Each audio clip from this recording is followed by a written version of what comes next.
আমি একটু অপেক্ষা করছিলাম এরকম একটা কঠিন প্রশ্ন কবে আসবে এবং সেদিন অ্যাকচুয়ালি উত্তরটা দিতে পারবো। নিট 2026 যেটা 21 তারিখ হলো আরেকবার। সবাই মনে হয় এতদিন এটা জেনে গেছে এবং সবাই সারা ভারতবর্ষে এটা বলছে যে কেমিস্ট্রি প্রশ্ন গত কয়েক বছরের প্রবাবলি 20 বছরের সব থেকে কঠিন প্রশ্ন এসছে। তো এমনিতে লোকে আমাদেরকে বলে যে আপনি বায়োলজি যা বলেন একটা ক্লাস নিলেও সেখান থেকে সব আসে, ফিজিক্স সব হয়, কিন্তু কেমিস্ট্রি নিয়ে আপনি খুব একটা কিছু বলেন না। আমি একটু অপেক্ষা করছিলাম এরকম একটা কঠিন প্রশ্ন কবে আসবে এবং সেদিন অ্যাকচুয়ালি উত্তরটা দিতে পারবো। একদম ওই কঠিন প্রশ্নগুলোকে তুলে তুলে দেখাবো যে প্রত্যেকটা জিনিস আমাদের ফিনিক্সে কিন্তু পড়ানো হয়েছে।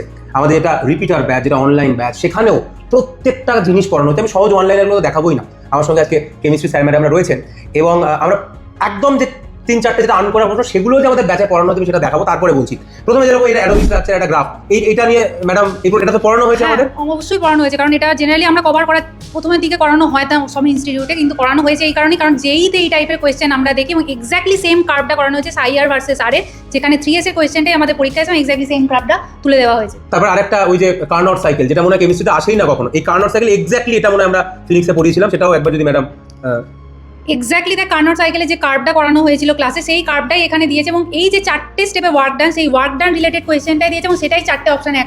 এবং শুধু এটা নয়, আমার মনে হয় স্যার বলবে অপটিক্যাল আইসোমারিজম থেকেও যেটা খুব একটা আনকমন ডিফিকাল্ট টাইপের প্রশ্ন অনেকের কাছে লেগেছে, এই জিনিসটাও আমরা পড়িয়েছিলাম এবং ফিনিক্সের ব্যাচে গেলেও তোরা দেখতে পাবি, তোদের নোটে এখনো যদি পাবি তোরা।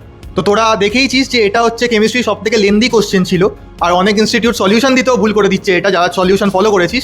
তার মানে এখানে 4টে কনসেপ্ট, যেখানে একটা সিন এডিশন, অ্যান্টি এডিশন, সেখান থেকে ফিশার প্রজেকশন, সেখান থেকে নিউম্যান, ঠিক এক জিনিস আমরা এখানে করেছি যে একটা কোথায় অ্যান্টি এডিশন হচ্ছে, কোথায় সিন এডিশন হচ্ছে, সেখান থেকে যদি তোরা কনভার্ট করিস সেখান থেকে কি করে আসে সেই সব লেখা, যে কোথা থেকে আমার গিয়ে অ্যান্টি এডিশন হবে, সিন এডিশন হবে, সেখান থেকে গিয়ে আমাদের যে ইয়েটা ফিশার প্রজেকশন ফর্মুলা, আর সেখান থেকে আমাদের নিউম্যান কি করে করতে হয়, পুরো ব্যাপারটা করিয়ে দেওয়া হয়েছে। তার মানে বুঝতে পারছিস যে কতটা ডেপথে পড়ানো হচ্ছে। তো আমি এটাই বলবো, এবং আরো মনে হয় আছে, আরো এই প্রশ্নটাও রয়েছে, এই আরেকটা প্রশ্ন, এটাও মনে হয় আমি বলবো, মানে আমি একদম শুধু কঠিন প্রশ্নগুলোকে নিয়ে, যেটাও তো আমাদের নোটে আছে নাকি নাকি হ্যাঁ, কার্বোক্যাটায়নের স্টেবিলিটি, শুধু স্টেবিলিটি জিজ্ঞাসা করেনি, কি করে স্টেবিলিটি আসছে সেই পার্টটা, যেটা তোরা মেন্স থেকে অ্যাডভান্স লেভেলের কোশ্চেন, যে স্টেবিলিটির কারণটা কি সেটাও এক্স্যাক্টলি ড্রয়িং দেখিয়ে যে কোন কোন অরবাইটালের জন্য হচ্ছে সেইভাবে পড়ানো হয়েছে আমাদের অনলাইন ক্লাস। আমি বারবার বলি, আমি প্রথম দিন থেকে বলি, আমাদের কেমিস্ট্রি প্রথম থেকে ক্লাসটা করা উচিত, সবকটা ক্লাস করা উচিত।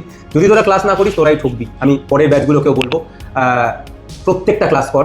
আমরা বারবার এটা বলি যে আমরা জানি এখন যে কি পড়াতে হয়, কি আসতে পারে, কঠিন প্রশ্ন এলেও কি আসতে পারে।